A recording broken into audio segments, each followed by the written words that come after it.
Et voilà, sixième et dernière carte de l'âge 1. Celle-là, de toute façon, je l'ai déjà. Celle-là, on pourrait dire, ça me permettrait d'avoir un chaînage à l'âge 2, mais la carte qui chaîne, je sais de mémoire, comme j'ai tout bien appris le coup des cartes, histoire, personnellement, d'être bien classé aux différents tournois auxquels je participe, je sais que la carte enchaînage coûte 2 minerais et un bois que j'ai déjà. Donc, sur le principe, des fois qu'il la piocherait dans la défausse, mais il y a peu de chance, il n'a même pas construit le premier étage. Il pourra avoir besoin de ça, et comme je le produis déjà, autant que ce soit moi qui le mette là-dessous. Et comme ça, mon pouvoir de réduction sur le prix des ressources sera activé. Je me défausse de celle-là. On joue tous en même temps, bien évidemment, mais là, c'est pour faciliter la fluidité de la vidéo. Ici, bon, je préfère 3 points.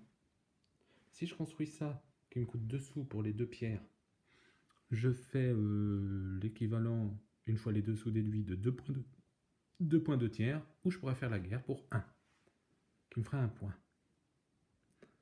Je vais prendre, c'est un choix, mais je vais prendre de l'avance dans mon étage de merveille.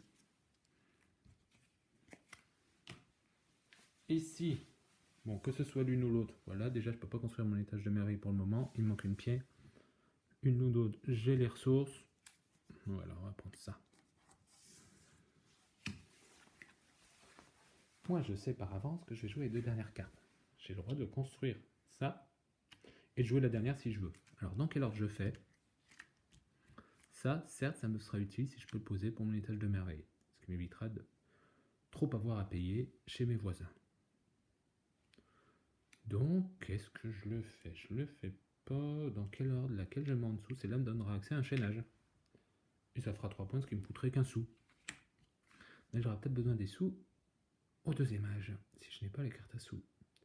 Donc on va faire dans ce sens-là, un petit peu de ressources. Ça, et puis je poserai ça à la normale après. Ici, je sais que la carte qui chaîne ici coûte un bleu, un bois et un argile que j'ai disponible. Donc ça ne sert à rien de la poser. Certes, il y a 2 points. Mais autant essayer de faire une petite guerre. Je me souviens que j'en ai pas passé à mon voisin de gauche. Donc au pire, ça fera gagner la guerre ici et l'égaliser ici si mon voisin en pose une.